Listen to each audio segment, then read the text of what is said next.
Bonjour, aujourd'hui vous vous êtes inscrit au séminaire sur du bois mort pour des rivières vivantes. Donc aujourd'hui avec nous, nous avons trois conférenciers invités, Robert Gubernik de USDA Forest, Margriet Schor de Rijkswaterstaat et Michael Moore qui travaille pour Terraform. Je vais passer la main pour présenter nos partenaires qui sont autour de la table. Dans un premier temps, je passe la parole à H2O Lyon. Oui, bonjour Antoine, bonjour tout le monde.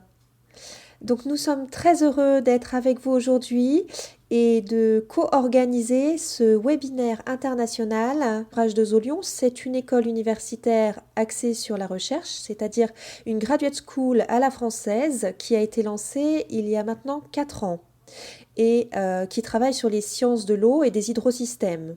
Nous réunissons une large communauté de 12 établissements d'enseignement supérieur et de recherche, de plus de 13 laboratoires de recherche. Donc c'est à peu près 250 chercheurs, 80 étudiants en thèse et nous travaillons autour de 4 piliers valeurs qui sont l'interdisciplinarité, le développement des collaborations internationales, des liens avec les partenaires socio-économiques et également du transfert entre la recherche et la formation.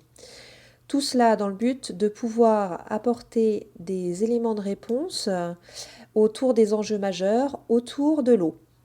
Et dans ce cadre-là, donc, on organise un certain nombre d'événements.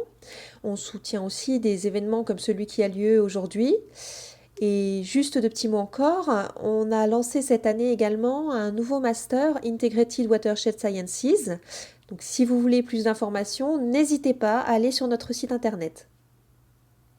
Et je vous souhaite un très bon webinaire. Merci Antoine, merci beaucoup. Je vais passer la main à la World Fish Migration Foundation. Nisa, est-ce que tu es parmi nous? Est-ce que tu peux prendre la parole?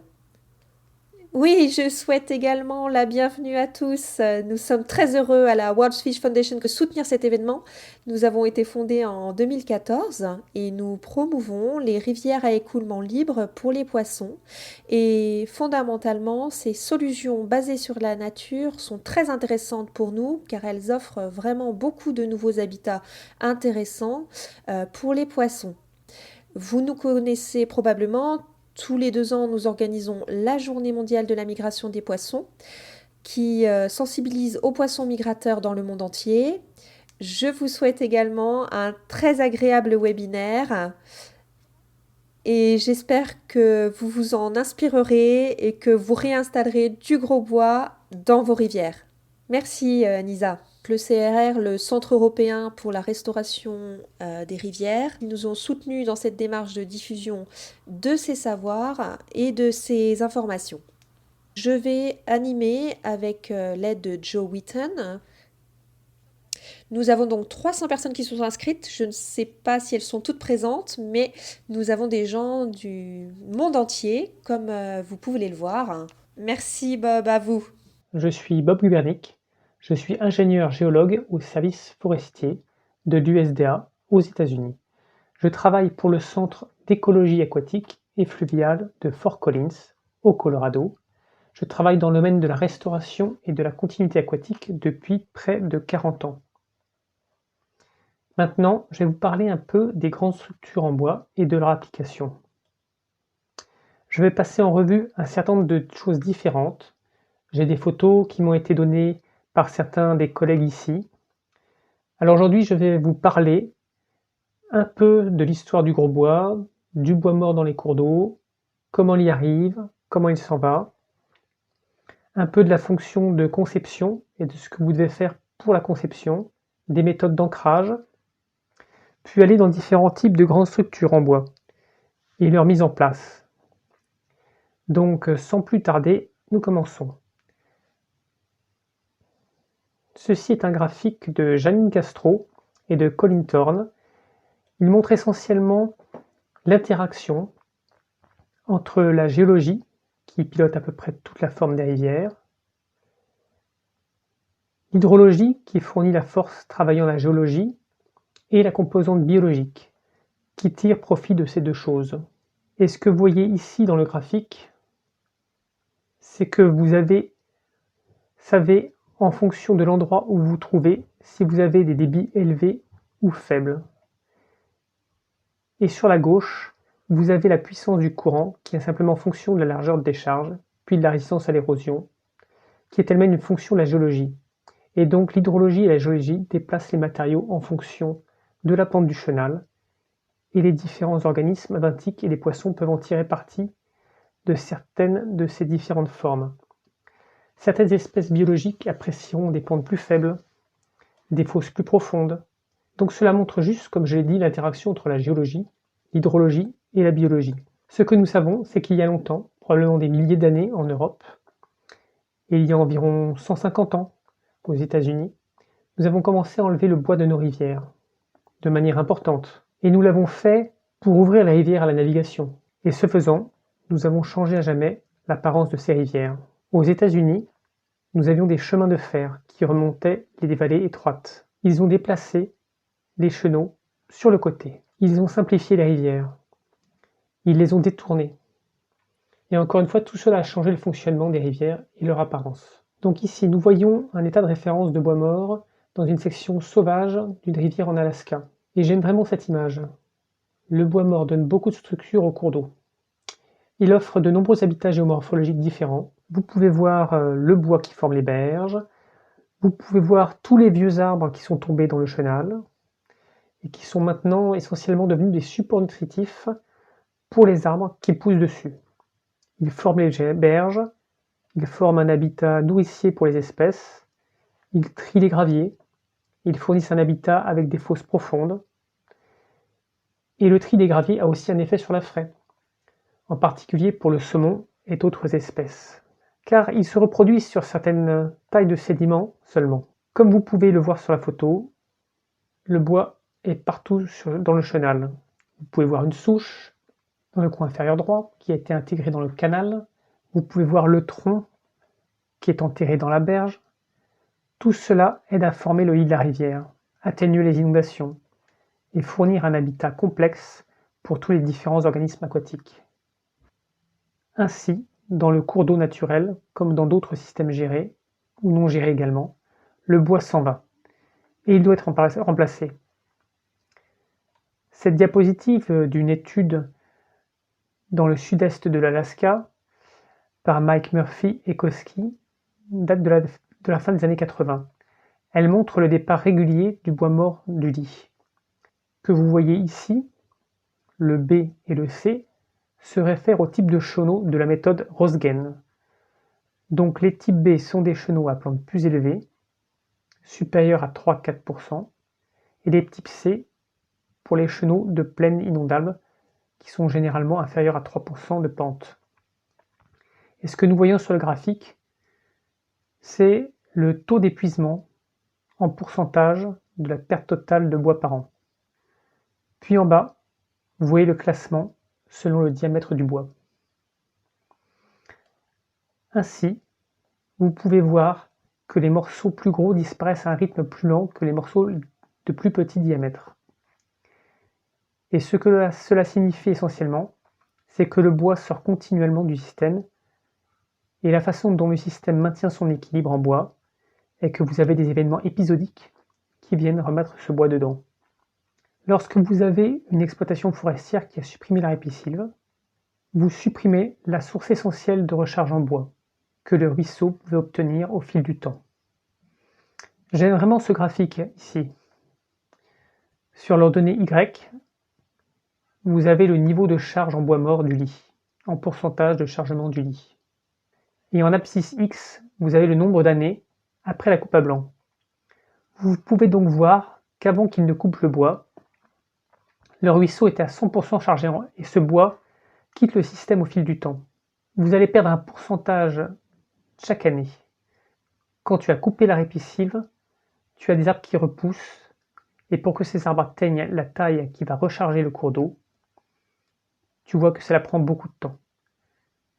Ça ne commence pas à contribuer en gros bois avant près de 80 ans après la coupe. Et donc, quand vous faites des coupes d'entretien, des gros bois dont la rivière a besoin, prennent très longtemps à revenir et à repousser, pour être en mesure de recharger. Nous estimons que ce cycle dure 100 à 150 ans avant que cela ne se produise. Maintenant, je vais juste vous montrer les effets là-dessus. C'est en Alaska, c'est un chenal fluvial complexe dans la rivière Harris. C'est une photo de 1961, juste après que la ripisylve a été coupée dans cette zone. Et vous pouvez voir tout le bois dans le chenal, la complexité multichenale, avec beaucoup d'îles. Les bois y forment différents types de structures. Puis, 50 ans plus tard, tout ce bois a maintenant disparu, et le chenal est devenu un lit unique, très simplifié. C'est cela que nous voulons éviter. L'habitat aquatique nécessite cette complexité multichenale, car c'est grâce à la variété d'habitats créés que les organismes vivent et se reproduisent. Pour créer cet habitat complexe, qui forme des fosses profondes, qui forme l'habitat de reproduction et de vie, qui trie les graviers, vous devez avoir du bois tout au long du lit de ce cours d'eau. Dans certains cas, cela signifie que nous devons intervenir pour réparer nos actions passées. L'une des façons dont la nature intervient pour mettre du gros bois dans le chenal, ça peut être un événement cataclysmique, comme une lave torrentielle ou un glissement de terrain. Vous avez aussi les tempêtes.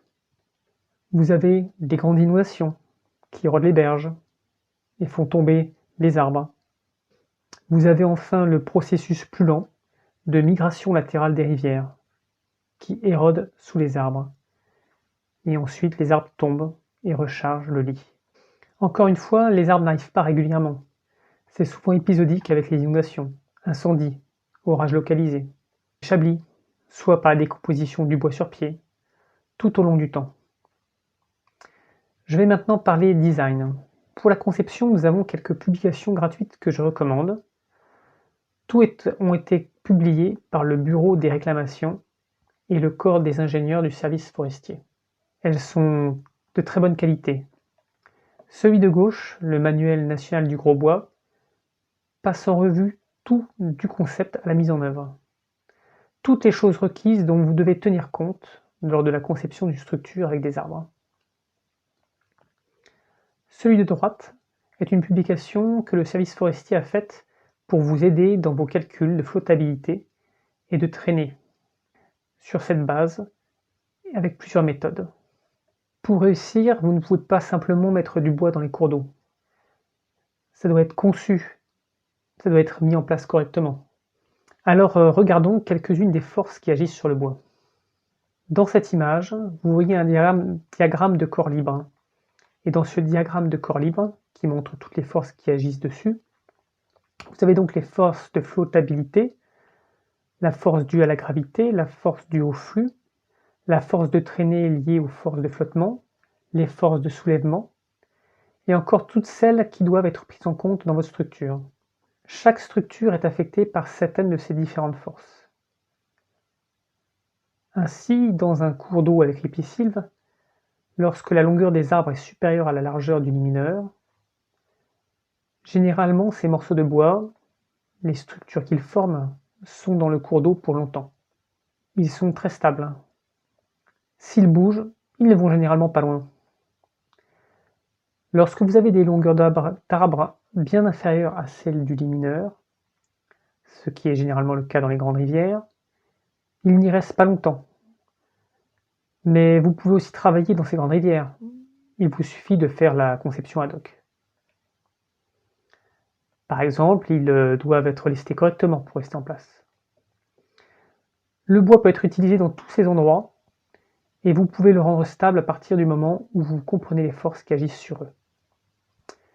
Je vais donc parler des 3 forces principales dont vous devez tenir compte et qui font le plus de pression sur la structure. La première est la flottabilité. Le bois est moins dense que l'eau, donc il flotte. Et pour maintenir le bois en place, vous devez le lester.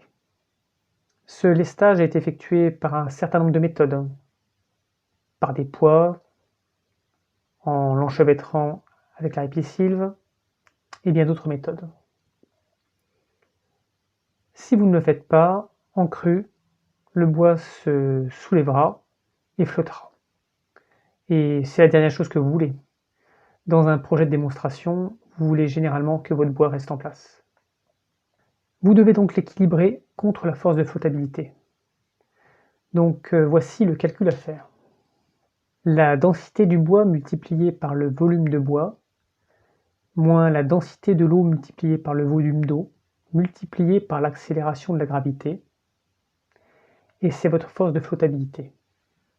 Et généralement, nous aimons avoir un facteur de sécurité de 1,5 lorsque nous avons affaire à la force de flottabilité. Une autre force pour les structures qui dépassent de la berge ou qui capturent beaucoup de débris de bois est la force de traînée. Pour la force de traînée, vous devez vous rappeler que la position de la berge change dans le temps. Il y a une migration latérale. Il y a une érosion locale autour de la structure. Donc lorsque vous faites votre calcul, vous devez le faire pour le pire des cas. Sur quelle longueur pensez-vous que la structure va s'éroder? Combien de sections transversales cela prendra? Donc la force de traînée, vous l'avez tous ressenti lorsque vous êtes sorti dans le ruisseau, vous sentez cette force de l'eau pousser contre vous. C'est une fonction de la vitesse de l'eau. La surface d'écoulement que vous bloquez, le coefficient de traînée est fonction de la structure que vous construisez. Et selon ce que vous construisez, il y a différents coefficients de force de traînée. La suivante dont vous devez vous préoccuper est l'affouillement. L'affouillement est très important car si vous avez trop d'affouillement sous une structure ou autour d'une structure, vous pouvez avoir une force de renversement qui peut faire tomber et tourner la structure. L'autre chose que fait l'affouillement est qu'il peut amener votre structure à commencer à perdre des matériaux de ballast. Si vous avez beaucoup de bois enchevêtré et que vous avez une érosion sous votre bois, les sédiments qui le lestent peuvent tomber en dessous et vous pourriez perdre suffisamment de ballast de sorte que la force de traînée ou la flottabilité pourrait soulever votre structure ou la faire s'en aller. Lorsque vous chargez avec de grandes quantités de matériaux rocheux, il est important d'avoir les troncs anti-affouillement sous votre structure. Pour prédire l'affouillement, il y a de nombreuses méthodes de calcul. La plupart sont inexactes. Ce que nous aimons généralement faire est donc d'utiliser plusieurs méthodes.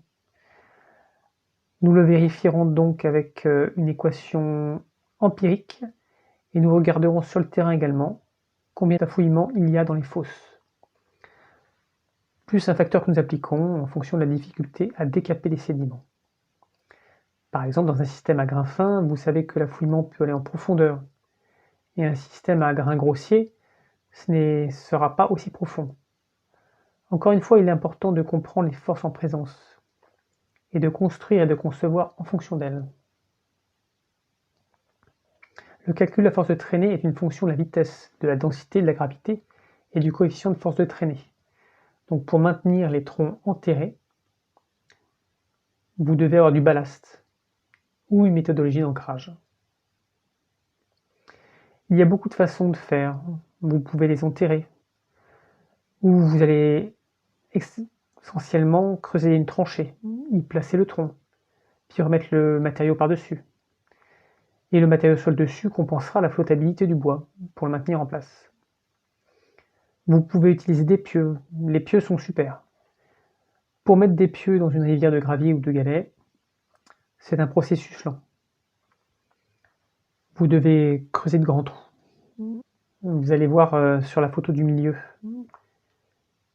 La tâche est faite au niveau de la souche et le pieu est d'environ 3 mètres, sous la ligne de flottaison. Cela aide à résister aux forces exercées sur la structure que nous construisons. Si vous êtes dans des sédiments plus fins, petits graviers, sable, des matériaux cohésifs, vous pouvez enfoncer les pieux par battage. Comme vous pouvez le voir sur la photo en haut à droite, si vous êtes dans un cas où vous avez un substrat rocheux presque affleurant, vous pouvez utiliser l'ancrage mécanique, des encres de type Raymanta, des encres à bec de canard, duckbill, des poids enterrés dans le sol. Généralement, vous utilisez un ancrage mécanique dans le cas où vous ne pouvez pas utiliser d'enfouissement, comme avec un matelas alluvial peu épais et un substrat rocheux peu profond. Ou c'est quand vous n'avez pas d'autre meilleure méthode et vous devez le fixer solidement pour ne pas vous soucier d'éventuels mouvements de départ. C'est généralement le cas en milieu urbain, semi-urbain ou immédiatement au-dessus des ponts. Le dernier exemple est celui de l'enchevêtrement. L'enchevêtrement, c'est génial. Vous n'avez pas besoin de lestage. L'enchevêtrement consiste à coincer le tronc dans d'autres arbres. Il faut comprendre dans quel sens l'eau va pousser, de sorte que la structure s'auto-verrouille. Cela se prête bien aux petites rivières, ruisseaux, canaux. Nous allons maintenant détailler certaines des structures. Nous allons parler des aspects importants de celles-ci. Ici, nous avons le type bande crevette, Meander Ben Logjam. C'est une structure de bois dans la berge du méandre, dont le but principal est la protection et la stabilisation des berges. L'un des grands bénéfices qu'il apporte, c'est la création de fosses profondes. C'est une structure complexe qui permet de créer beaucoup de vide et d'espace pour que les organismes se cachent dedans. Il capture de petits matériaux, des détritus organiques, etc. Les organismes benthiques ont besoin de ça. Cela aide à nourrir la chaîne alimentaire. Non seulement vous avez une structure vivante dans laquelle vivent des poissons, mais cela nourrit également d'autres organismes de la chaîne alimentaire en même temps. Généralement, les fosses se forment dans ces structures à partir de l'apex aval. C'est la partie la plus profonde de l'affouillement. Vous devez donc avoir une bonne protection contre l'affouillement. Ils peuvent être configurés de nombreuses manières différentes. Ici, vous voyez une vue en plan d'un projet que j'ai réalisé dans le Wisconsin. J'ai essentiellement utilisé des arbres entiers disposés comme un treillis, puis j'ai utilisé les matériaux de la berge pour remplir une partie de l'espace vide dedans. Dans ces exemples, vous pouvez voir un certain nombre de configurations différentes. Les structures peuvent être de différentes tailles et longueurs en fonction de l'endroit où vous les construisez, et aussi de la manière dont vous les construisez. Celui en bas à gauche est tout en ballast de bois, parce qu'on est juste à côté d'un talus de route. Ainsi, le poids du bois empilé les uns sur les autres est plus élevé que la force de soulèvement de l'inondation Cusson. Et donc il est suffisamment chargé pour maintenir sa structure en place lors de grandes inondations. Un autre exemple est une structure en îlot. Elle est utilisée pour former des rivières complexes multichenaux. La structure Apex Logjam sont utilisées pour protéger l'amont des îles. Elles produisent d'excellentes caches piscicoles, des petites fosses et des bancs en forme de croissant se forment en amont. Lorsque nous configurerons cela, généralement nous enterrons les troncs dans le lit, comme vous pouvez le voir ici. 1,5 m, 2 mètres de profondeur pour lester notre structure. Nous mettons des bûches ou des grumes anti-affouillement sous le devant pour la stabilité, puis un tas de matériaux sur la structure. Encore une fois, c'est adaptable, ça peut être petit pour les petits cours d'eau, ça peut être énorme pour les grandes rivières. Quelques autres exemples, généralement lorsque je construis ces types de structures en îlot, j'ai des troncs qui dépassent pour capturer le matériau qui descend de la rivière. C'est donc une structure qui s'auto-alimente. Il se forme une petite île derrière où je vais généralement y planter de la végétation, des saules par exemple. Comme vous pouvez le voir sur la photo en bas à gauche, il s'agit d'une île existante sur laquelle nous rajoutons des bois supplémentaires pour garder l'aspect naturel multichénal latéral intact. Une structure latérale bar jam, est une structure placée le long des berges. L'objectif principal est de rétrécir le chenal. Nous allons les construire sur le côté, ils seront hauts et larges. Sur la photo, dans le coin inférieur gauche, vous pouvez voir le monticule de gravier qui se trouve derrière. Ce sont des structures favorables au dépôt de sédiments. Si vous en avez assez, elles fonctionnent essentiellement comme un épi, de sorte qu'elles fournissent une zone morte avec un tourbillon derrière la structure où s'accumulent les matériaux avec le temps.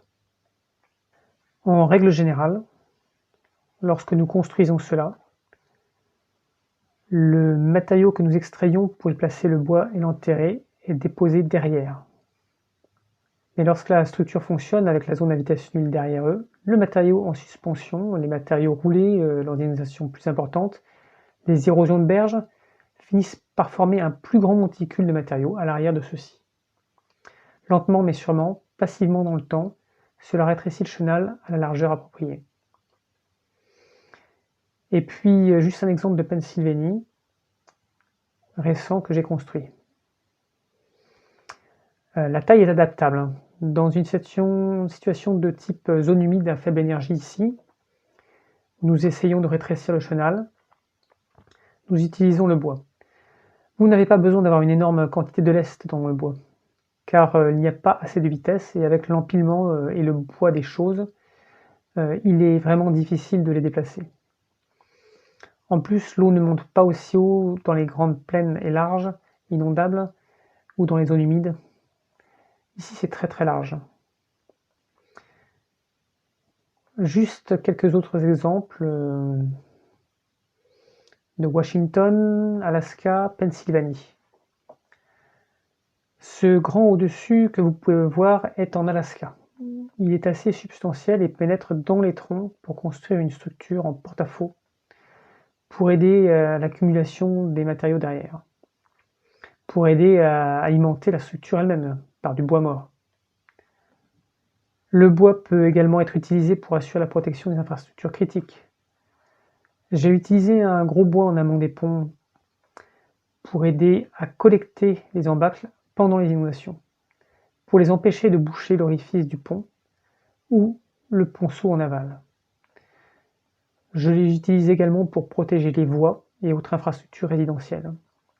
Dans le coin supérieur droit est un grand dépôt de style glissement de terrain que vous verriez le long des marges d'une zone où il y a eu un glissement de terrain. Il s'agit essentiellement d'un très grand monticule d'arbres qui sont imbriqués ensemble. Il protège une route nationale derrière qui a été détruite lors d'une précédente inondation. La structure est conçue pour que le lest de bois résiste à une inondation centennale. Et tout est imbriqué ensemble de sorte que lorsque l'eau commence à pousser dessus, elle verrouille le bois ensemble, en le poussant l'un contre l'autre, encore plus. C'est de plus en plus difficile à retirer. Dans celui du bas est construit une structure de méandre avec une île qui lui est associée juste derrière.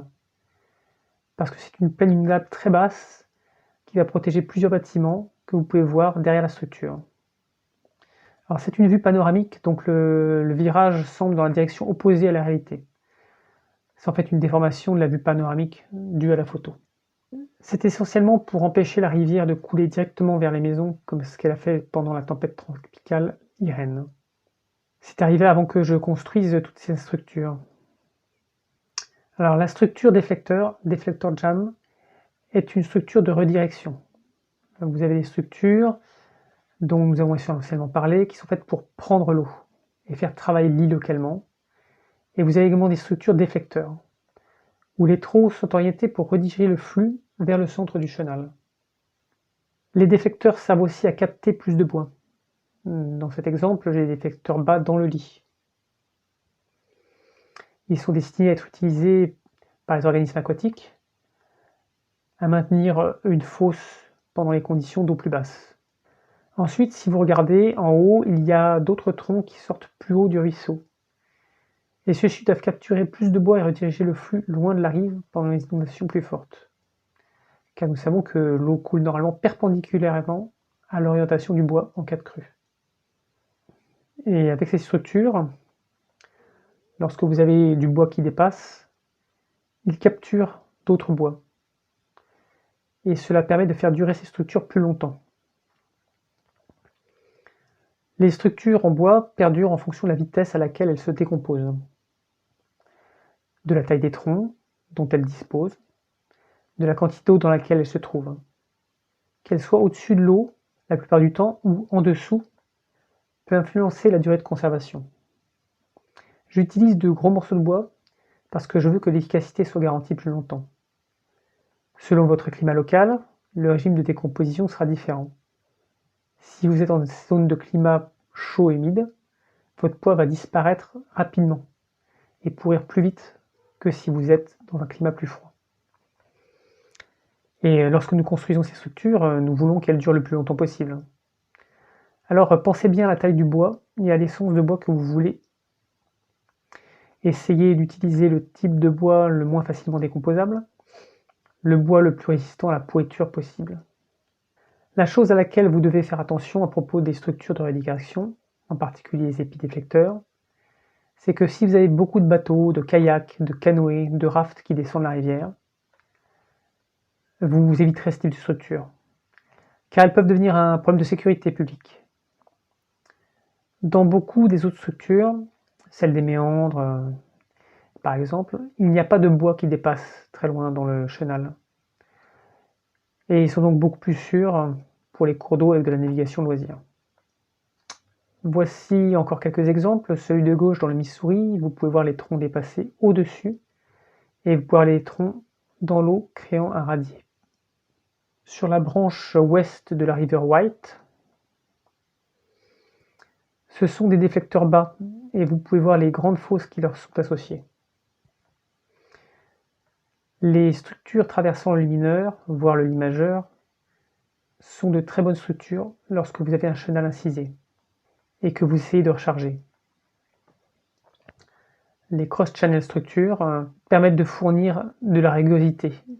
Si vous avez suffisamment de rugosité avec du bois, le ruisseau dépose sa charge alluviale et le lit commence à remonter à l'amont. Lorsque vous travaillez avec ce type de structure, vous ne pouvez pas simplement penser au lit mineur lui-même. Vous devez travailler davantage à travers la plaine inondable, car vous allez augmenter la hauteur des sédiments dans le chenal. Et quand vous faites cela, vous allez réactiver la plaine inondable et vous voulez éviter que la rivière ne change de lit. Donc nous installons généralement ces structures d'un bout à l'autre de la zone inondable du lit majeur. Et il ne s'agit pas nécessairement d'une structure étanche, de type barrage. Cela reste poreux. Et dans le temps, cela peut se colmater et remblayer l'amont, en se remplissant de sédiments, en capturant des flottants. Malgré tout, il y a des endroits qui restent poreux en dessous. Mais cela cumule des matériaux au-dessus, car cela ralentit vraiment la vitesse et modifie le gradient hydraulique de la surface de l'eau. Et cela dépose la charge sédimentaire. Donc ici, nous voyons du vieux bois dans le chenal, formant une structure à travers le chenal. Vous en avez un sur lequel l'eau s'écoule la plupart du temps, celui en bas sur le lit, et vous pouvez voir une autre bûche au-dessus qui est suspendue au-dessus de la berge. Nous faisons la même chose lorsque nous construisons. Voici une autre image de structure traversant le chenal. De nombreuses pièces de longue portée étant placées en travers du chenal, et vous pouvez voir voilà à quoi ça ressemble, en écoulement normal du côté gauche, et en débit à plein bord du côté droit. Vous pouvez voir qu'une grande partie du bois est encore hors de l'eau en crue, en particulier ce que vous pouvez voir sur la plaine inondable elle-même. Le bois est enfoncé dans le chenal, empêtré dans les arbres de berge, ou d'une masse suffisamment importante. Il n'y aura pas de mouvement. Au fur et à mesure que nous progressons vers l'aval, vous pouvez utiliser des morceaux d'arbres et des souches avec des troncs attachés pour former des structures en orteil, des structures towwood. J'aime ces structures towwood, elles sont adaptées aux petites rivières. C'est un tas de bois, de bûches, de souches, tout en morceaux et placé en profondeur dans la berge. Puis vous construisez une berge avec le sol et du gesso textile par-dessus. Et enfin c'est végétalisé. Il y a beaucoup d'espaces vides sous ces types de structures. La clé de réussite est d'établir cette végétation. Si vous ne parvenez pas à établir la végétation sur vos jets textiles enveloppant le sol, votre structure va disparaître avec le temps. La stabilité dans le temps repose sur cette colonisation de la végétation vivante. alors qu'avec beaucoup d'autres structures de type embâcle, ce n'est pas le cas. J'ai construit une variante des structures en towwood pour les grandes rivières. Cette structure était destinée aux petits ruisseaux, mais je l'utilise sur de très grandes rivières aussi. Ce que je fais est un très grand radeau en bois, et je reconstruis la berge au-dessus. Je sais que je vais avoir un petit peu d'affouillement, mais les troncs sont enfoncés profondément, pour qu'ils ne tombent jamais dans le lit. Il y a aussi des bûches anti-affouillement, environ un tiers en arrière du front de berge, et des troncs placés dessus. Puis vous utilisez des grumes, des souches et de petites bûches pour stabiliser.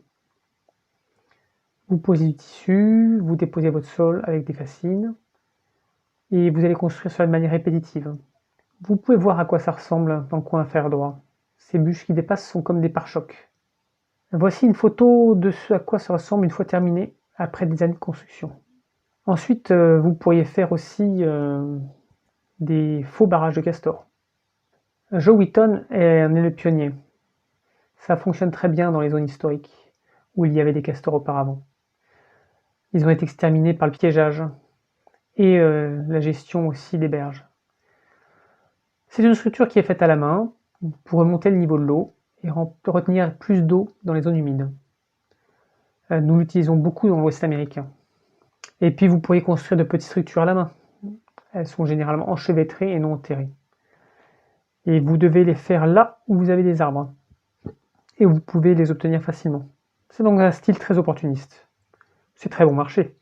De petites équipes peuvent faire cela manuellement généralement, avec des palans à poignées, des poulies et des tire-forts, en enchevêtrant les arbres. Ces structures fonctionnent très bien. Mais ça nécessite un peu de conception. Vous devez savoir quelle est la taille de l'arbre dont vous avez besoin, pour éviter des ballasts. Vous devez les placer dans les endroits où vous pouvez les emmêler, afin qu'ils ne soient pas emportés en aval. Car souvent il s'agit de billes, grumes coupées sans racines ni branches. Et puis l'autre chose, c'est de placer du bois dans la plaine inondable. Ne travaillez pas seulement dans le chenal, utilisez toute la plaine inondable.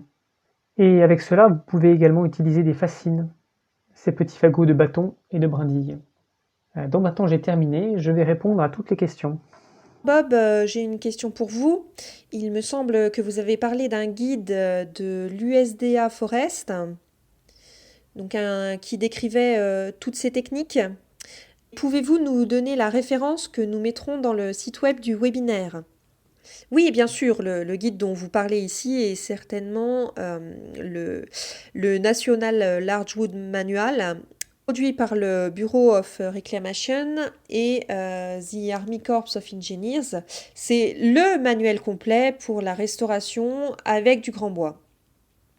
Il passe en revue le concept de l'importance du gros bois, comment concevoir avec le gros bois toutes les différentes caractéristiques importantes que vous devez prendre en compte, la récolte, l'accès, le placement, les types d'équipements, etc. C'est le guichet unique de tout ce que vous voulez savoir si vous voulez faire ce genre de pratique. C'est une très grande publication et cela rassemble tout ce que vous avez toujours voulu savoir sur la restauration avec du bois, mais que vous n'avez pas osé demander. Donc je vais commencer par la première question en français. Vous utilisez beaucoup de troncs avec les racines. Peut-on utiliser des troncs sans le bloc de racinaire?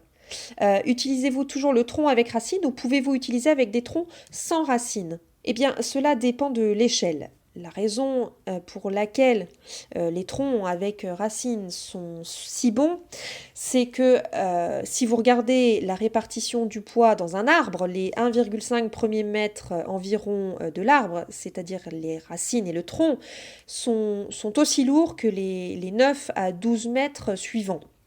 Et la souche forme également une griffe, donc si le bois se détache de la structure, il ne va pas très loin.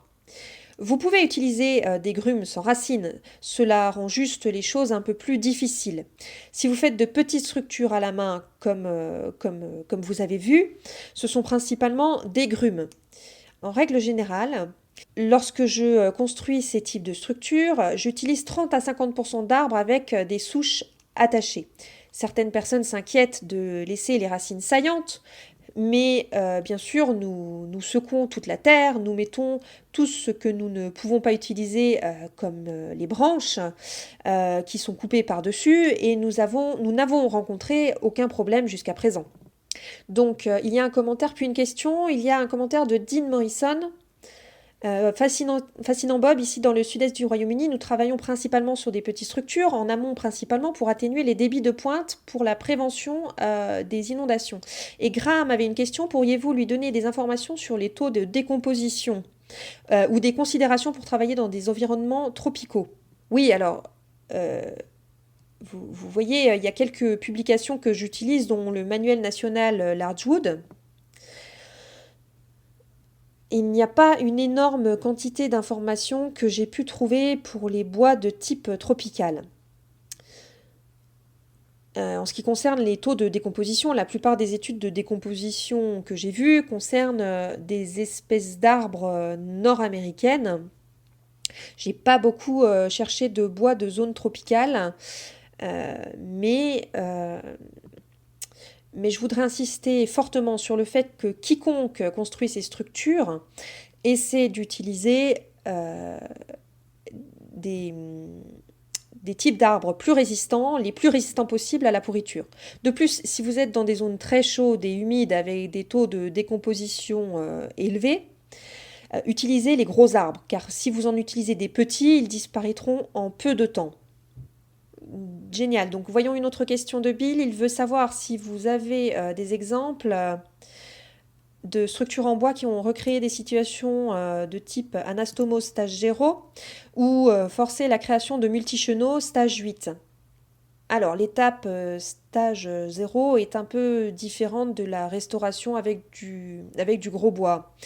Même si la restauration avec du gros bois fait partie de l'étape stage 0 de la renaturation, en règle générale, ce que je fais, c'est de créer des structures pour provoquer un cours d'eau multichenal.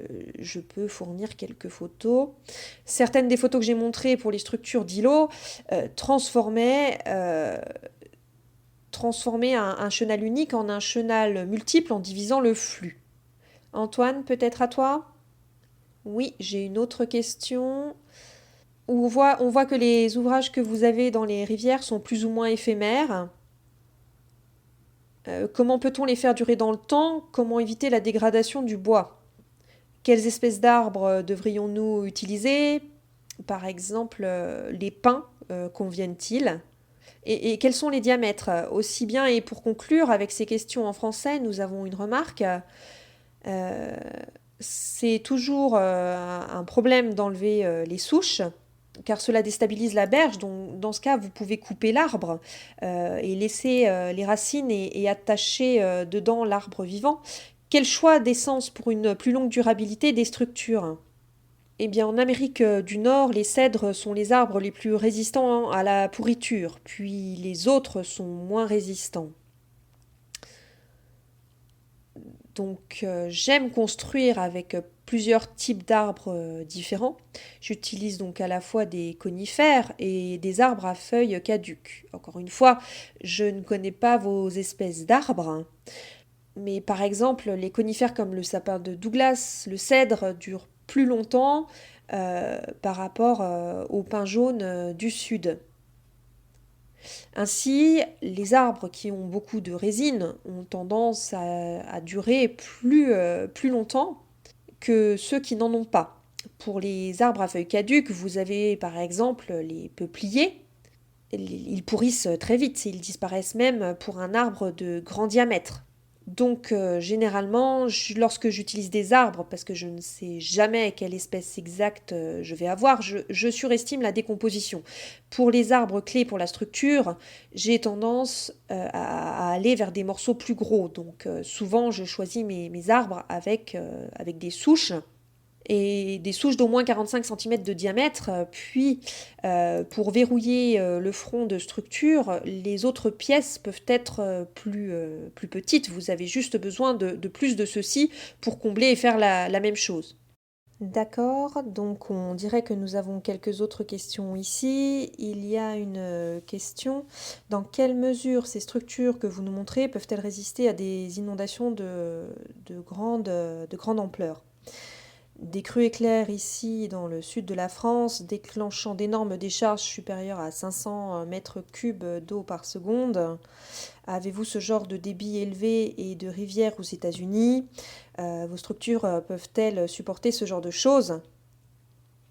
Oui, oui, oui, j'ai toute une présentation sur un projet dans le Missouri où mes structures ont fonctionné sous 13 mètres d'eau. C'était donc un événement Q500, 45 000 mètres cubes par seconde. Cela a poussé le pont de l'autoroute qui était à plus de 9 mètres de hauteur.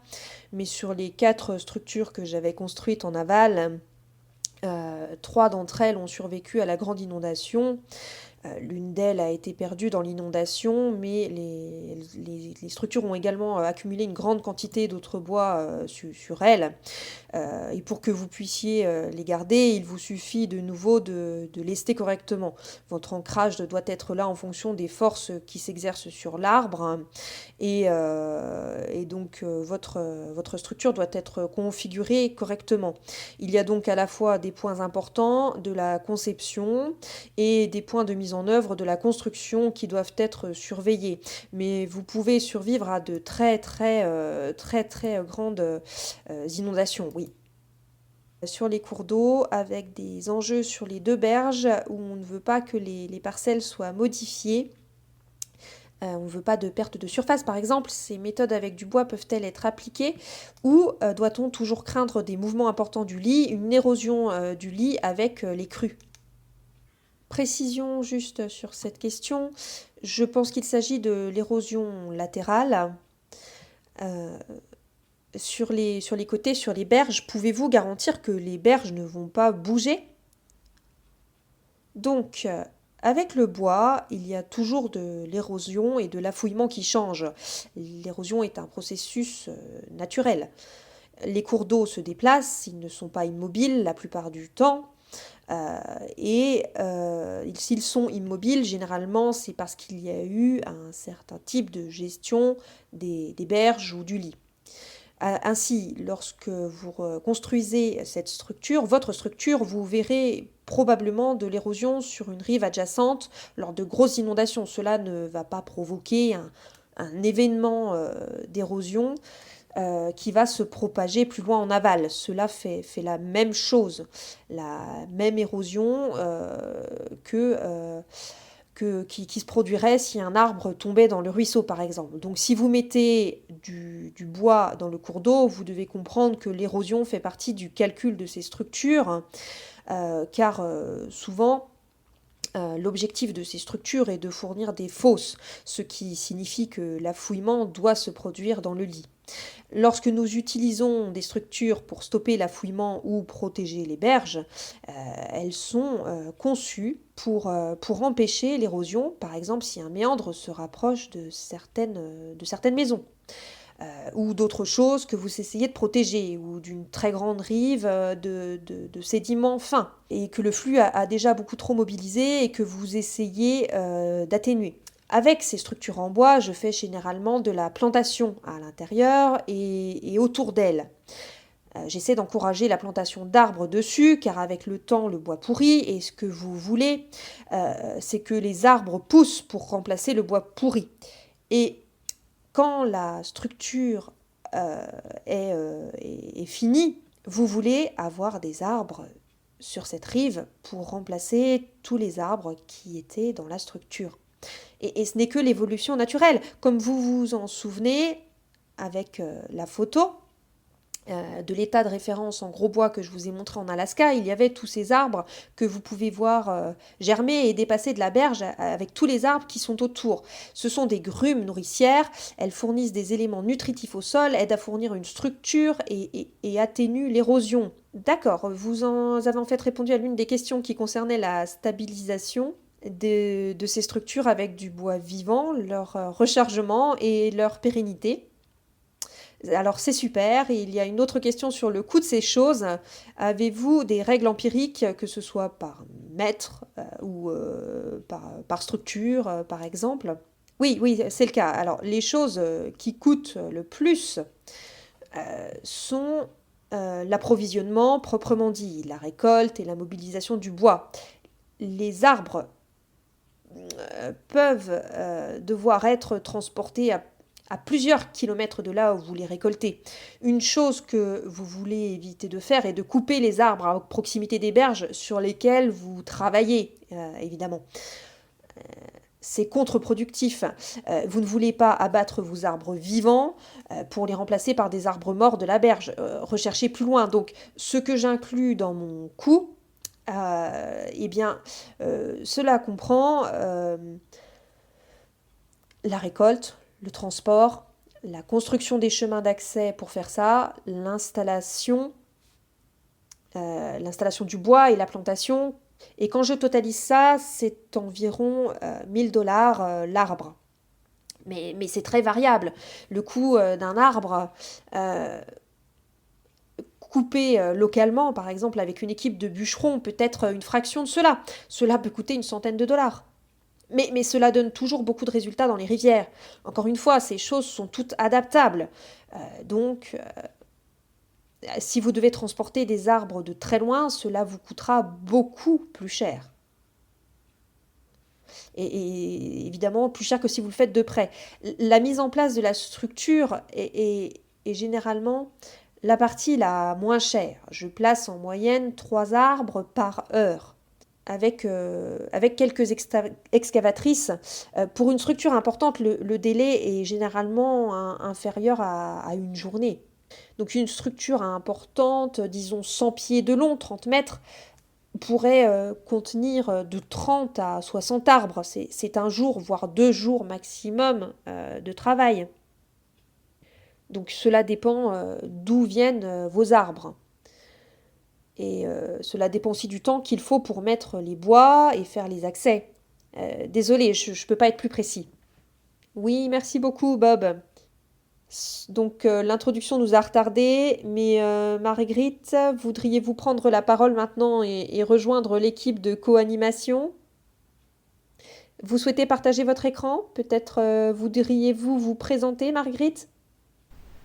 Je m'appelle Margriet Shore des Pays-Bas et je vais vous parler des expériences de Rich Waterstaat dans l'utilisation de gros bois dans une rivière navigable comme le Rhin aux Pays-Bas. Je travaille comme écologiste fluvial.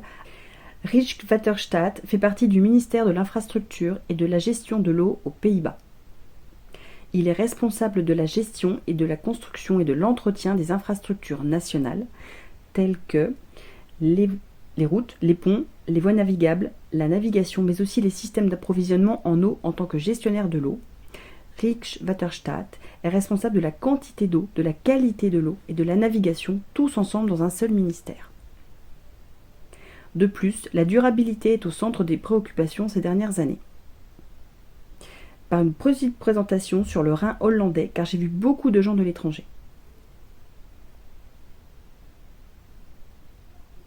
Le Rhin est le plus grand fleuve d'Europe occidentale.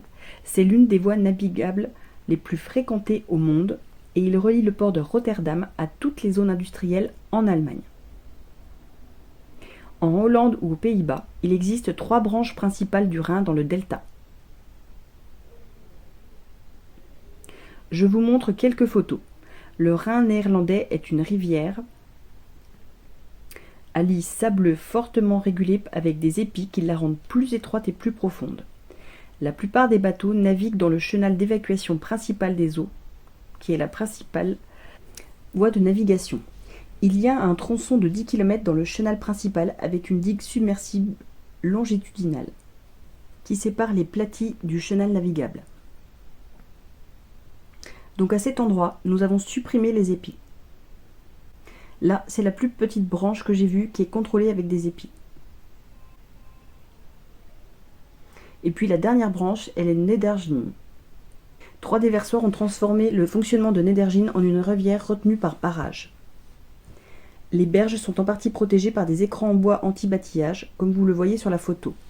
Ils sont remplis de petites branches de saule, mais elles pourrissent très facilement, donc nous devons en remplacer environ un tiers chaque année. Nous avons des plaines inondables endiguées qui sont inondées presque chaque hiver. Il s'agit d'une photo d'une crue estivale en 2016. Ces crues sont importantes pour l'écologie, car lors de ces crues, il y a des échanges d'organismes aquatiques entre la rivière et la plaine inondable. Les fleuves hollandais, comme le Rhin, ont beaucoup changé. Au XIXe siècle, déjà, la plaine inondable se composait principalement de prairies. Il y avait encore d'importantes parcelles de forêt, souvent plantées pour l'assainissement des terres.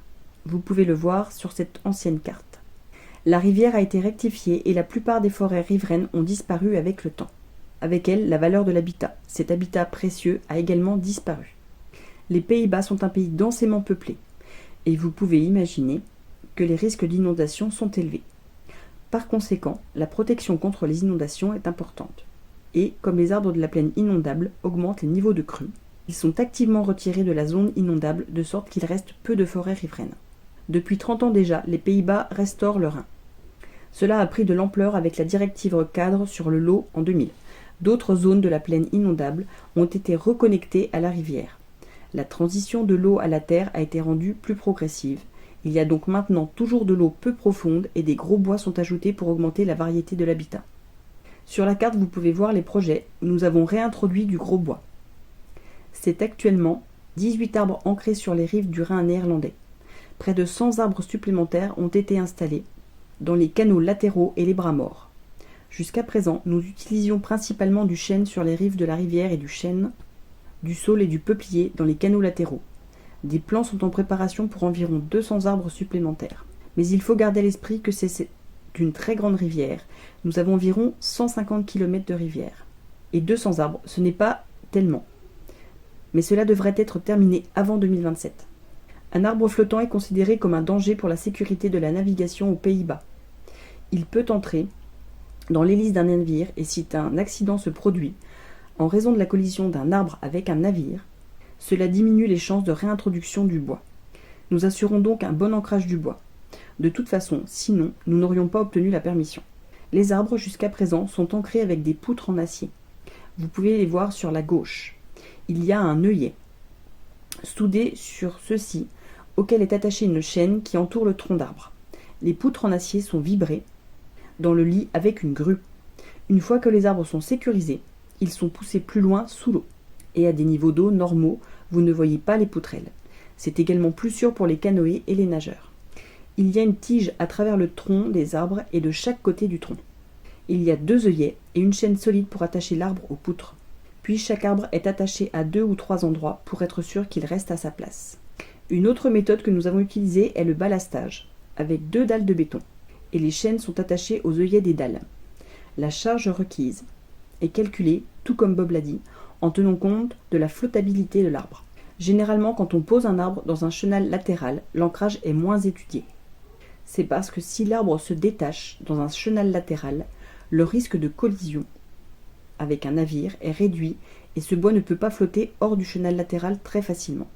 Comme l'ancrage est plus léger, c'est moins cher. Par exemple, les chaînes sont moins lourdes. Des câbles en acier sont parfois utilisés, il n'y a parfois que des câbles autour des arbres. Et non à travers, et nous utilisons moins de poutrelles, et parfois même des poutres en bois sont utilisées. Nous sommes encore dans une phase d'essai et d'erreur. Nous utilisons également des dalles de béton dans les chenaux latéraux. Et aussi des ancres mécaniques. Des ancres pliantes sont utilisées. Je n'ai pas de photo d'elles car elles sont au fond de l'eau. Les arbres sont destinés à être sous l'eau. C'est là qu'ils ont le plus grand effet écologique. De plus, ils y pourrissent moins vite, surtout dans les rivières retenues, avec un niveau d'eau fixe, facile à contrôler. Mais dans le bras du Rhin ou de l'Issel, la différence entre le niveau d'eau moyen et le niveau d'étiage est souvent bien supérieure à 2 mètres. Et donc, nous posons les arbres à différentes profondeurs. Vous pouvez le voir sur la photo. Si les arbres sont trop profonds, nous pensons qu'aucune lumière ne peut les atteindre. Et alors, aucune algue ne poussera dessus. L'effet écologique est peut-être moindre. L'autre chose est que les chenaux latéraux peuvent avoir en étiage des niveaux d'eau bas alors que les arbres s'assèchent et pourrissent plus rapidement. Mais nous le savons pas précisément encore parce que nous ne faisons cela que depuis 7 ans. Nous avons utilisé certaines constructions pour la protection d'une berge. Par exemple, sur la photo en bas, comme Bob l'a dit, en orteil, vous pouvez voir les souches. Les troncs sont plantés dans la berge et c'est dans une berge très incurvée. Mais il n'y a pas eu d'érosion, donc on pense que ça marche, rien ne se passe. C'est bien d'essayer. Je pense que s'il n'y a pas eu d'érosion, que nous devrions en faire plus car nous utilisons encore beaucoup d'enrochement à d'autres endroits. Une autre construction que nous avons faite était une structure en bois pour favoriser le transport des sédiments. Elle est placée dans une zone très peu profonde de la rivière. 4 écrans en bois ont été fabriqués et les liens se trouvent entre ces piliers en bois. Là, nous avons utilisé de gros piliers qui mesurent 8 mètres de long et sont enterrés 6 mètres dans le lit de la rivière. J'ai essayé de recenser les facteurs de succès des projets. Un facteur important dans le placement des grands bois dans le Rhin navigable est que nous prenons la sécurité très au sérieux. Nous travaillons avec des ingénieurs qui donnent des conseils sur la sécurité nautique et la sécurité contre les inondations, et pour nous c'est assez facile car ce sont des collègues. Je les vois pendant le déjeuner, ils ne sont pas loin de mon bureau. En concertation avec eux, nous ne plaçons pas de bois dans les voies navigables elles-mêmes, mais dans les berges ou à l'intérieur des chenaux latéraux. Plus c'est près de la voie navigable, meilleur c'est. Nous avons également fait des calculs sur la sécurité contre les inondations. Des calculs hydrauliques, et cela limite parfois la quantité d'arbres par parcelle que nous pouvons utiliser. Je suis vraiment un peu jalouse des photos que Bob nous a montrées.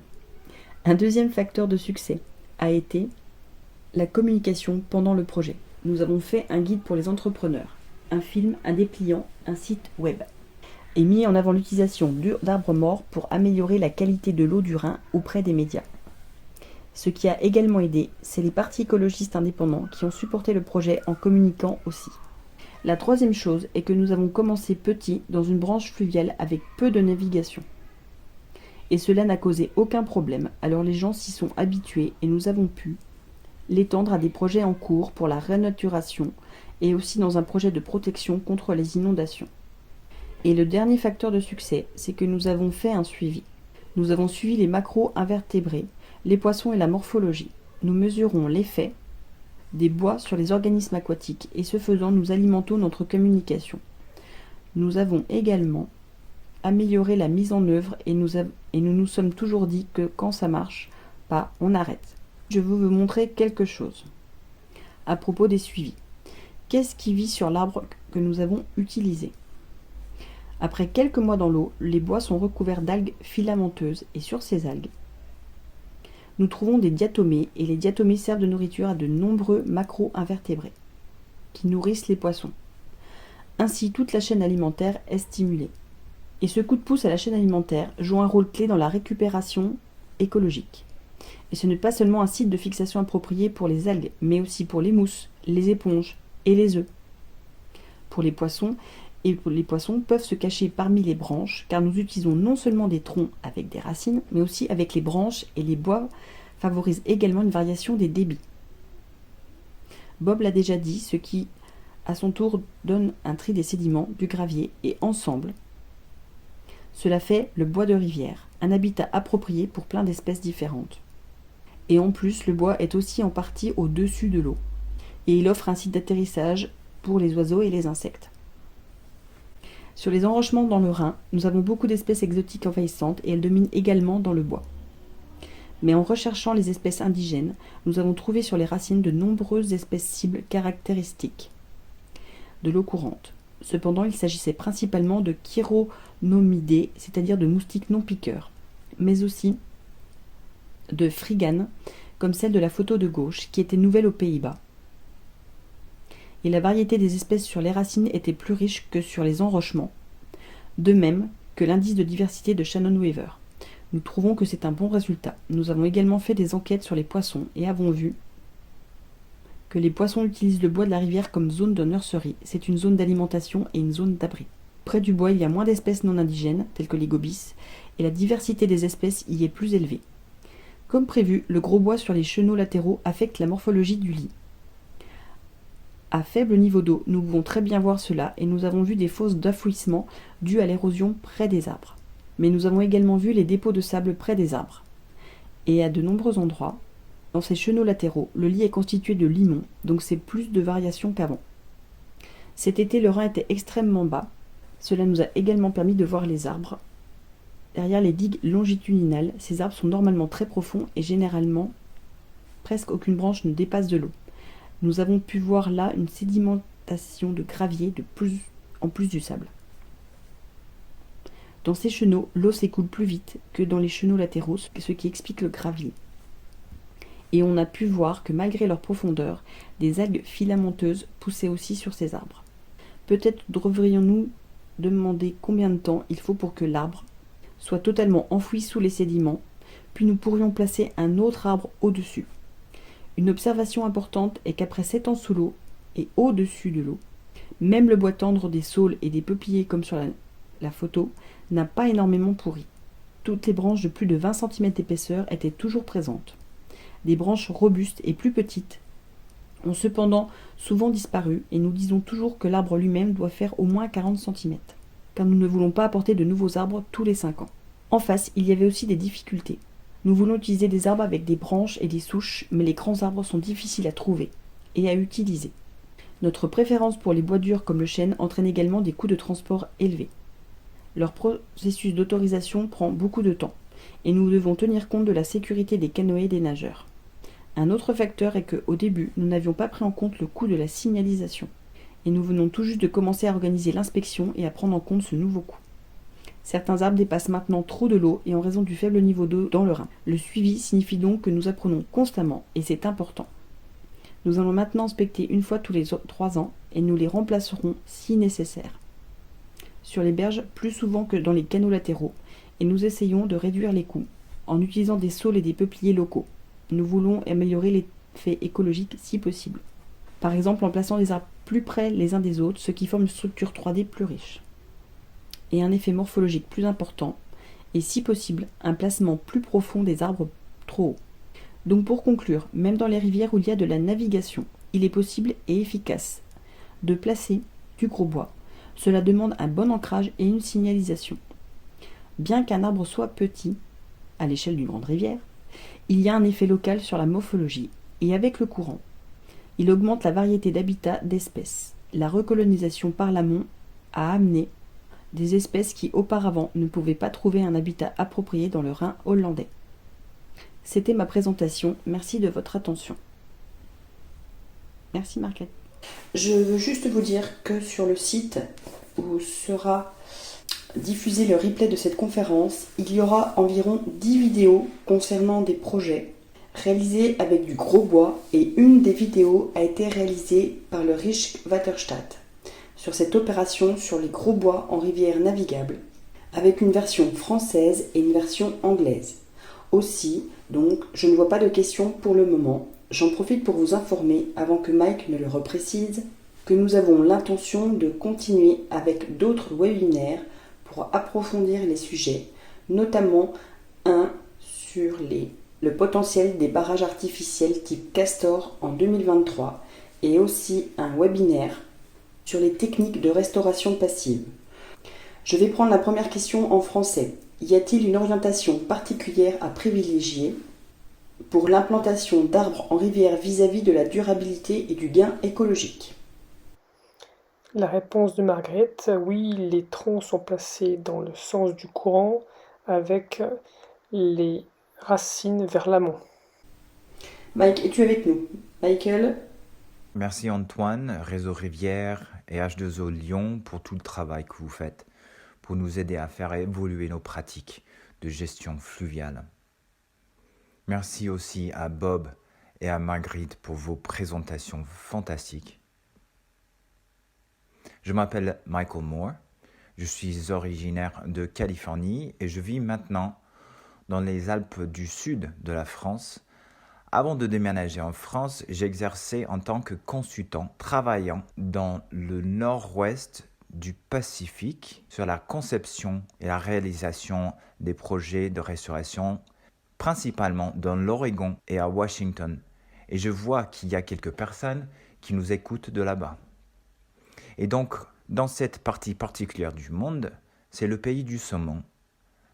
Et à cause du fort déclin des populations du saumon, beaucoup de fonds sont maintenant dédiés à l'amélioration de ces populations et à la restauration des habitats naturels à cette fin.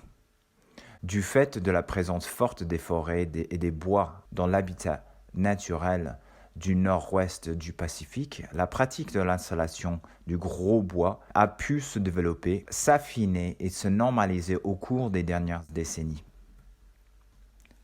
Après une longue période, comme partout ailleurs, où nous enlevions du bois, et en particulier même le ministre de la Pêche et de la Faune enlevait du bois parce qu'il pensait que ce serait mieux pour les poissons. Maintenant, il y a des centaines de millions de dollars pour remettre le bois. Cela vous donne juste une idée de ce coin du monde dont je parle, l'Oregon et le Washington, situés entre la Californie et Vancouver au Canada. Voici une courte liste d'entreprises avec qui j'ai travaillé ou pour qui j'ai travaillé, pour vous donner une idée de qui est dans la sommité dans ce monde de la restauration, et pour vous donner une idée qu'il existe un secteur privé florissant, spécialisé dans ce type de travail. Et donc j'ai passé beaucoup de temps avec Henderson et Biohabitats, j'ai travaillé avec Wolf Water Resources et ESA et Interfluve. L'ensemble de ces groupes ont une grande expérience non seulement dans la restauration, mais en particulier dans la restauration avec le gros bois. Ainsi alors que mon ami et mentor de longue date, Matt Kuzer, étudie le site, faisant ce qu'il fait le mieux, directeur de la construction pour Biohabitats, nous avons à droite un aperçu de l'ordre du jour.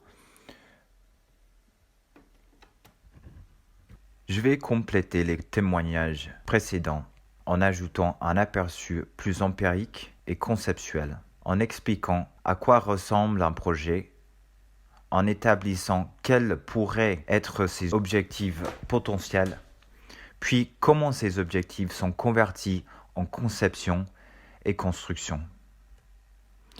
J'examinerai ensuite différentes unités de base qui entrent dans ces structures, puis j'examinerai quelques exemples de projets montrant comment ces unités s'assemblent. Alors, pourquoi mettre du bois dans les rivières ?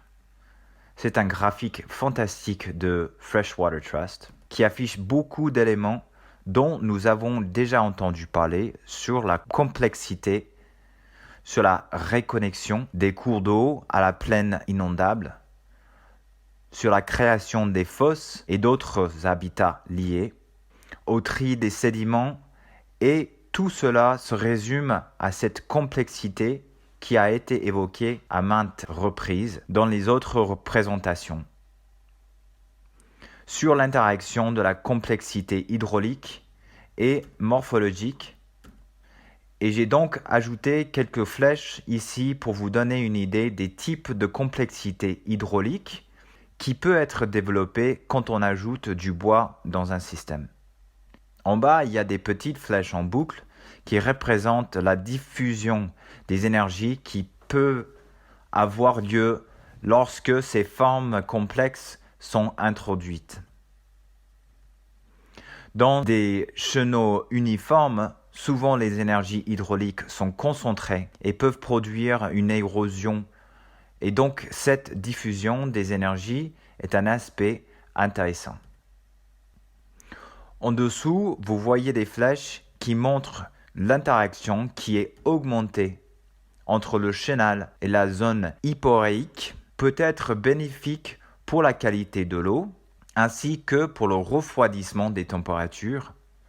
Puis les flèches plus grandes, les flèches bleues, donnent un sens de l'idée que lorsque nous augmentons la complexité hydraulique, nous donnons une diversité beaucoup plus importante de régimes hydrauliques dans le système. De sorte qu'il existe de nombreuses voies et vitesses différentes et les variations de degrés de turbulence qui sont introduits permettent à différentes espèces de prospérer. En raison de cette diversité et de la complexité, nous améliorons les niches écologiques et la mobilité des espèces, de sorte que vous avez des détritus, de la matière organique qui peut s'accrocher à ces structures et nourrir ces niches avec des nutriments. Puis, en raison des complexités hydrauliques qui s'ajoutent au système, différentes espèces, à différents stades de la vie, peuvent trouver les terrains préférentiels dont ils ont besoin pour se déplacer dans le système. Maintenant, en ce qui concerne le contexte du saumon ou de tout poisson qui se déplace en amont, dans le chenal uniforme, ils n'ont pas vraiment d'endroit pour se détendre, se reposer entre les mouvements. Vous voyez qu'ici, les poissons qui se trouvent en aval pourraient se déplacer vers un côté chenal et de ce chenal latéral se déplacent dans une fosse ou derrière une structure et cela donne ainsi beaucoup plus de possibilités de mobilité. Et donc, voici un exemple que j'ai trouvé près de là où j'habite ici dans la rivière Gironde. Un arbre qui est tombé et qui montre au cours de sa première année dans le ruisseau les effets de ces dynamiques. Donc, tout d'abord, vous pouvez voir qu'il y a une mare qui se crée autour du bourrelet des racines. Il y a un refuge à haut débit. Ainsi, lorsqu'il y a des débits élevés, les poissons peuvent se cacher derrière la souche des racines et se reposer sans avoir à lutter contre le courant. Vous pouvez voir que le gravier a été également trié magnifiquement en aval des racines et que vous pouvez noter en amont et autour de cette zone qu'il n'y a pas de tri, ce qui démontre que le système sans arbre ne fait pas facilement le tri entre les tailles de grains disponibles. Et encore une fois, diffusion de flux et de redirection. Vous avez un flux qui va se déplacer autour de la racine, faire remonter le niveau en crue, et en fait, vous ne pouvez pas le voir sur cette photo, mais juste de l'autre côté de l'arbre, il y a un canal latéral qui se forme bien sûr. Les racines elles-mêmes diffusent les énergies qui seraient sinon concentrées pendant les crues. Et puis, il y a un autre morceau du bois au premier plan qui est à travers le flux au centre, qui redirige également le flux. Celui-ci étant une bûche sans racines, et comme Bab l'a mentionné, le flux se déplacera perpendiculairement sur toute la longueur de la bûche, et c'est donc le genre de choses auxquelles nous devons penser lorsque nous concevons. Donc, en réunissant tous ces concepts dans un site particulier et en comprenant quels objectifs pourraient être possibles dans un projet, nous voulons réfléchir à ce flux. À quoi ressemble le flux?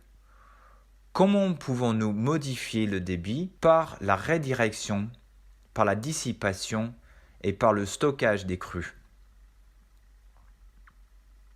La qualité de l'eau est-elle un problème? Comment voulons-nous que les sédiments soient impactés? Qu'il s'agisse de recharge en sédiments, en dirigeant le flux vers les berges, ou de stabiliser les berges pour réduire la charge en suspension, puis de mentionner à nouveau le tri des sédiments comme une possibilité. Examiner le biote existant, quelles espèces sont indigènes ou envahissants et qui s'en prend à qui. Comment pouvons-nous éviter la prédation des espèces ciblées en examinant les besoins en habitat de ces différentes espèces. Puis un point dont Marguerite a parlé et qui est souvent négligé dans ces projets, c'est l'occasion de faire de la pédagogie et d'une acculturation à ces pratiques. Dans de nombreux endroits dans le monde, le bois dans les rivières n'est pas une chose pour l'opinion publique. Et donc, quand les gens voient du bois dans les rivières, ils posent des questions et cela offre des opportunités pour communiquer autour du fonctionnement des systèmes fluviaux. Comment la complexité profite à ces écosystèmes et à aider les gens à se reconnecter avec les écosystèmes dans lesquels ils vivent. Et donc, à partir de ces objectifs potentiels, nous passons à la conception. Je vais donc passer en revue d'une liste de considérations de design. Tout d'abord, vous devez repérer les infrastructures en aval ou le long des berges des sites que vous voulez restaurer. La présence et les dimensions de ces infrastructures, qui les gèrent et quels outils ils ont à leur disposition pour leur gestion en crue, par exemple. Nous examinerons bien sûr les régimes d'écoulement, comme pour tout projet dans les voies navigables. Nous voulons examiner les forces transmises par écoulement, car elles agissent sur les structures que nous installons, ainsi que sur les sédiments associés au projet. Nous examinons le débit 2 ans, Q2, ainsi que le débit de 100 ans, Q100, pour comprendre ces forces ainsi que les hauteurs d'eau auxquelles nous pouvons nous attendre. En termes de développement de l'habitat, nous voulons considérer quelles espèces nous ciblons et quels habitants peuvent le plus leur bénéficier dans le système. Une considération importante est de savoir si c'est l'habitat dans le lit mineur ou dans le lit majeur qui profitera le plus aux espèces que nous ciblons. Des études ont ainsi montré que si le saumon en particulier, mais aussi de nombreuses espèces, ont accès à la plaine inondable, ils sont finalement beaucoup plus gros dans leur développement et aux différents stades de leur vie, donc beaucoup plus résilients et aptes à se reproduire. Nous voulons examiner le bois et les arbres existants dans le système fluvial. Bob avait mentionné l'enchevêtrement. Ainsi, on peut utiliser des arbres existants pour stabiliser les structures que l'on veut installer. Voulons-nous planter pour que des forêts qui ne sont peut-être pas déjà présentes dans la bande riveraine puissent continuer à fournir du bois sur le long terme, à remplacer le bois que nous avons installé? Peut-on s'attendre à ce que du bois qui viendrait de l'amont puisse être recruté par les structures que l'on met en place? Et pour la redirection des flux, voulons-nous diriger le flux vers les berges pour augmenter la présence de certains sédiments ou loin des berges pour les protéger? Y a-t-il des chenaux latéraux ou un habitat hors du lit mineur qui peuvent être réactivés en utilisant des épis en tronc orientés pour diriger l'eau vers les endroits où nous le voulons? Et pour l'ancrage et le lestage, quelle stabilité pouvons-nous attendre de ces structures? Quelles méthodes pouvons-nous utiliser pour avoir une certaine confiance et que nos maîtres d'ouvrage et que les parties prenantes peuvent avoir une certaine confiance de la stabilité dans ces structures? Donc, en regardant la flottabilité, en regardant la géologie, on comprend si le substrat rocheux va être une limitation verticale en termes d'implantation des pieux. Allons-nous utiliser des rochers exclusivement pour le ballast ou y a-t-il des spécificités locales à prendre en compte? Quelle taille devrons-nous utiliser? Regardons l'évolution de ces projets nous avons l'intention d'initier de processus naturels qui actuellement manquent au système et qui n'existent que sur des longues périodes. Alors, à quoi ressemblera ce projet l'année prochaine, dans 5 ans, dans 10 ans, dans 50 ans, et pourquoi pas dans 100 ans? Quel impact la décomposition du bois aurait-elle? Y aura-t-il une recharge par du bois vivant existant dans le système? Et que se passera-t-il s'il y a une inondation centennale l'année suivante? Y a-t-il des défaillances que nous pouvons prévoir afin que nos structures restent en place le plus longtemps possible? Cette diapositive met l'accent sur l'idée que dans les processus de conception, nous voulons également réfléchir et parler du processus de construction. Il y a un certain nombre de facteurs dans la construction qui sont cruciaux pour les projets dans une voie navigable. Comme nous travaillons souvent dans des environnements sensibles où l'accès est difficile, nous devons tout d'abord se poser la question comment les engins, par exemple, et les véhicules de transport vont accéder au site. Comment déplacera-t-on les matériaux de cet endroit à celui-là? Comment l'excavatrice sera-t-elle assise sur le remblai lorsqu'elle creusera pour poser un tronc avec souche? Chaque structure devra être étudiée à ce niveau de détail. Chaque morceau de bois et chaque élément de la structure. Passons maintenant rapidement sur les unités de base de structure en bois afin que nous puissions passer aux exemples de projets. Nous avons 4 éléments de base que j'aimerais présenter ici. Tout d'abord, les root wads dont nous avons parlé, qui sont nos troncs avec les racines attachées. Et puis les logs, qui sont des grumes. Il y a des pin piles ou pieux de brush ou broussailles. Il y a une diversité d'échelles. Les grumes peuvent mesurer de 30 à 60 cm de diamètre et de 5 à 7 mètres de long. Les pieux vont être plus dans les 25 à 30 cm de diamètre et peut-être 3 à 5 mètres de long, afin qu'ils puissent être facilement manipulés et enfoncés dans le sol. Et puis le brush est constitué de tous les petits branches et les entailles générées par la préparation de ces unités. Nous utilisons le brush en l'insérant sous les structures pour fournir cette complexité plus fine dont je parlais plus tôt.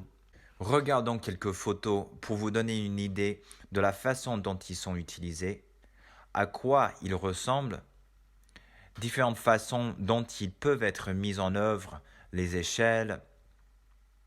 Ici, vous pouvez voir quelques exemples à la fois dans des environnements urbains et plus naturels, où le bois est utilisé en berge et où les souches sont utilisées pour leur grande complexité qui freinent les courants hydrauliques. Et puis, des pieux sont enfoncés ici avec un pilon adapté pour la pelle. Alors, comment ces éléments sont-ils utilisés? Je voulais parler de 2 exemples.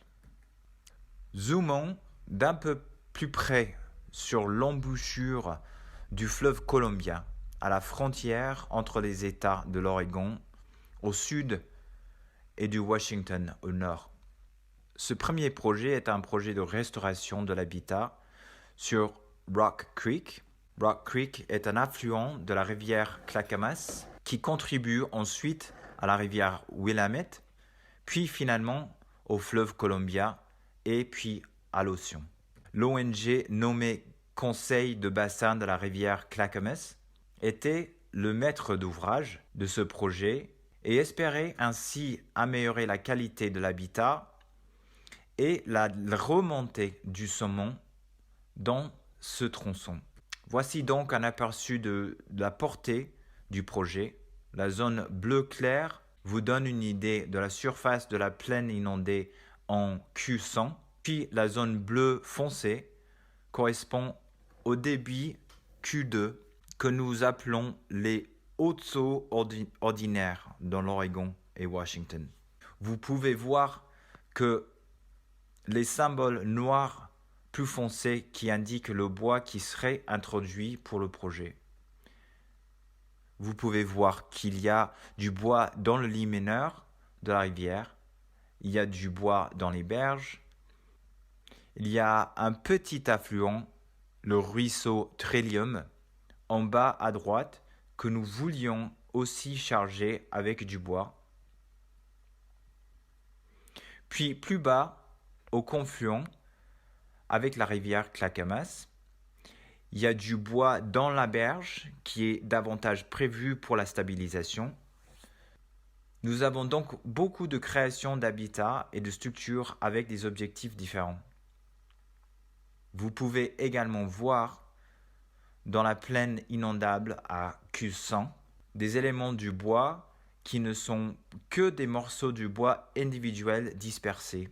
On s'entend à ce que ces éléments voient l'eau moins fréquemment et avec moins de force, et donc qui seront moins mobiles avec les débits élevés. Voici quelques exemples de structures qui sont utilisées dans ce projet. Celui-ci est un bourrage latéral d'arbres qui est destiné à créer une fosse et en même temps à stabiliser la berge à cet endroit. L'emplacement est choisi en fonction de la possibilité de creuser la berge, qu'il n'y a pas d'obstruction à cela comme des boisements en berge que nous voudrions préserver. C'est donc souvent là où la berge est verticale qu'il y a de la possibilité de creuser afin d'enterrer le bois avec les sédiments en place. Le second site est au contraire, dans un endroit où nous voulons préserver les arbres existants et dans ce cas, nous utilisons les arbres comme éléments de fixation en combinaison avec les pieux de chaque côté. Nous stabilisons donc en utilisant les pieux et les arbres. À noter ici que l'on réalise un amarrage dans ce cas, en enfonçant les barres d'armature à travers les bûches pour assurer la stabilité à leur intersection. Un autre détail à noter ici dans le coin gauche du dessin, c'est que ces projets spécifient souvent que les extrémités des bûches dans la partie supérieure du tronc doivent être brisées et non coupées dans le but d'imiter l'état naturel. Et donc, je veux juste vous montrer quelques photos avant et après. D'abord, dans la section sur la gauche, vous pouvez voir l'état avant avec un chenal relativement uniforme. Il n'y a pas de fosse, c'est fondamentalement juste un long radier. Puis, sur le côté droit, immédiatement après la fin du projet, vous pouvez voir à quel point c'est différent. Il n'y a pas autant d'eau dans le chenal à ce moment car c'est juste après les travaux, mais le résultat est vraiment différent. Voici une photo en bas à droite plusieurs années plus tard et vous pouvez voir comment le système a évolué. Du bois a été recruté et il y a eu un peu de mouvement dans le système. Alors aussi, je voulais vous montrer quelques photos au confluent. Ici à gauche, encore l'état avant le projet. Puis à droite, la confluence avec la rivière Clackamas, avec la présence du bois après l'installation. La structure sur la gauche est l'une des structures que nous avons vues où les troncs sont enterrés et les racines pointées pour recevoir les hauts débits de la rivière Clackamas et les freiner. Passons maintenant au deuxième projet sur la rive gauche de la rivière Willamette, à Fennel Creek. C'est dans une zone très suburbaine à Tualatin, à l'ouest de Portland. Le maître d'ouvrage, Tualatin Hills Parks and Recreation District, souhaitait protéger un sentier qui traverse un parc le long de Fennel Creek. vous pouvez voir à quel point l'érosion menace la stabilité de ce sentier. Et vous pouvez voir qu'il y a 2 méandres qui menacent le sentier et que ce type particulier de structure dépend fortement de l'encastrement des pieux dans la berge. Et vous pouvez voir à droite, il y a un pied de berge enroché à la base pour assurer la stabilité de la structure. Puis au sommet de la structure, un caisson végétalisé dont Bob avait parlé plus tôt. Nous allons donc voir quelques photos de cela. Voici le projet juste après la réalisation. Quelques points à noter. Vous pouvez voir que le bois a été installé de manière à ce qu'il y ait le plus de bois que possible exposé à la surface de la structure. Puis, il y a de la roche qui est derrière. Sur la droite, vous pouvez voir un tronc vers le bas dans l'eau et cette grume est spécifiquement destinée à rediriger le courant, de sorte qu'il ait plus de facilité à prendre ce virage lorsqu'il arrive dans la zone. Vous pouvez également voir juste sous la caisson végétalisée qui se trouve au-dessus de la structure qu'il y a des boutures de sol qui ont été plantées et il y aura toute une campagne de plantation qui se déroulera. Comme Bob l'a mentionné, il est essentiel de s'assurer que la végétation qui est plantée s'installe avant que la structure ne prenne une crue importante. Et donc voici quelques images que la saison suivante, une fois que les crues ont eu lieu et ont parcouru la structure, vous pouvez voir que des sédiments se sont déposés, montrant la preuve qu'il y a eu une réduction de vitesse et plus de stabilité. C'est donc ce que j'avais pour vous aujourd'hui. Merci beaucoup Mike. Nous allons donc attendre que les gens posent des questions en utilisant la fonction chat. Donc, concernant ces projets, avez-vous comparé ces techniques de manière standardisée entre un cours d'eau en équilibre et un cours d'eau qui n'a pas assez de sédiments, pavage, incision, et les cailloux dans le lit? Est-ce qu'ils bougent? Et qu'en est-il de l'incision? Y a-t-il une incision? Toutes ces questions sont spécifiques au site. Nous voulons déterminer quelle est la dynamique des sédiments dans le système pour ces projets. En ce qui concerne la stabilité de nos structures, nous voulons comprendre si le sédiment en place que nous utilisons pour enterrer ces structures ou les encastrer y restera. Et pour combien de temps?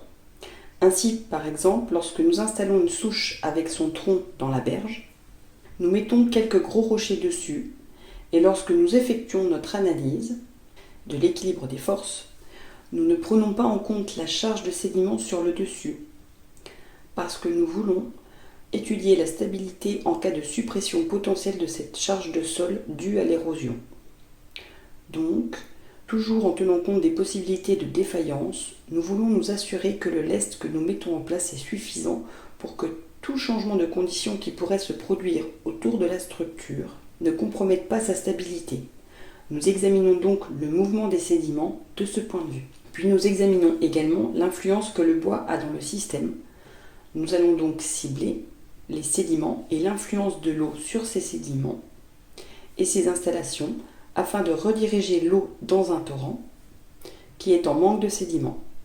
Souvent, dans le nord-ouest du Pacifique, nous essayons de réduire l'érosion à des fins de stabilisation, de protection des sédiments, mais aussi parce que les sédiments fins sont un polluant pour les branchies de saumon et donc la réduction de l'apport de sédiments fins est quelque chose que nous ciblons souvent avec ces projets.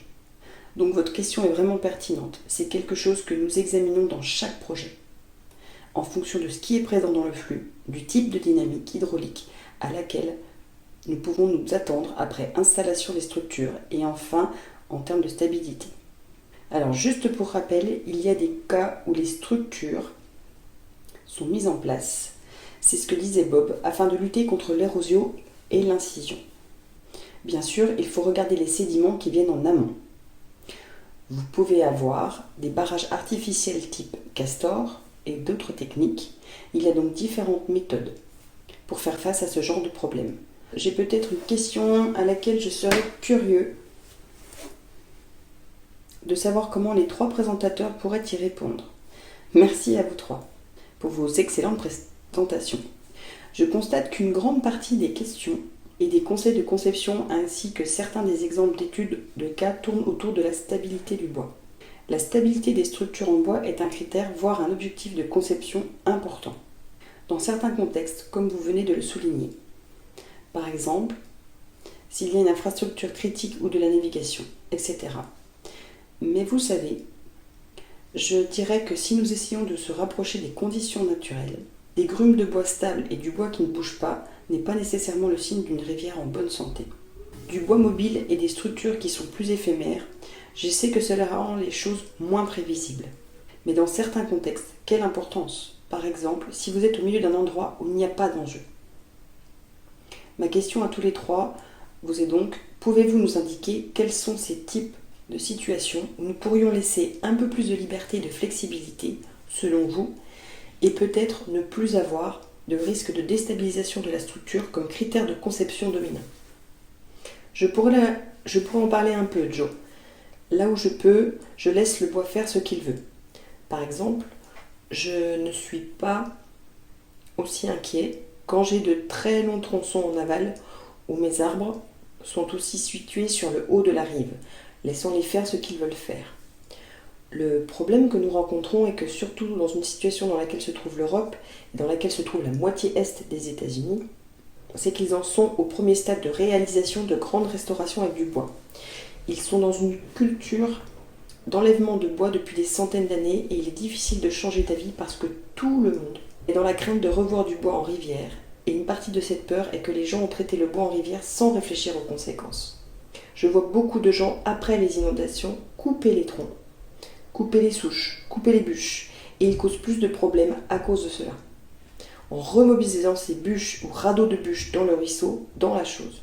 Vous devez donc y aller doucement. J'ai travaillé de la côte ouest à la côte est sur les grandes restaurations en bois. Si vous faites des chantiers de démonstration, si vous en êtes à vos tout débuts, vous voulez montrer aux gens que l'on peut maintenir le bois en place. Une fois que ce n'est plus une expérimentation, alors vous pouvez commencer à faire évoluer les conceptions vers moins de stabilisation. L'éducation est une chose progressive. Je pense que nous devons juste dépasser nos peurs. L'autre chose est la gestion des attentes. Les gens pensent que lorsque vous construisez une structure et qu'elle bouge ou se réorganise, c'est un échec. L'aspect pédagogique doit être introduit pour expliquer que lorsque vous avez affaire à du bois, le bois se déplace naturellement dans les systèmes. Ce n'est donc pas un échec, il le restocke ailleurs. Ce qui est un échec, c'est quand vous faites une structure pour la première fois et que vous n'avez pas éduqué tout le monde. Puis tout d'un coup, les gens reviennent après la première inondation, vous avez perdu toute une structure ou des parties de celle-ci, et c'est là que la gestion des attentes et de l'éducation entre en jeu. C'est génial, Bob. Une autre façon de penser à la gestion des attentes est sur la définition de l'objectif. Si vous définissez l'objectif non pas en vous concentrant sur le nom de la structure ou sur sa composition, mais plutôt en focalisant sur le processus recherché, par exemple d'accumulation de bois, alors les attentes sont différentes. Mais les gens n'entendent pas forcément toujours ce que vous essayez de dire et je comprends l'importance des petits pas pour la gestion des attentes. Michael, je suis sûre que vous en avez vu beaucoup aussi. En effet, quelques éléments que j'aimerais rapporter.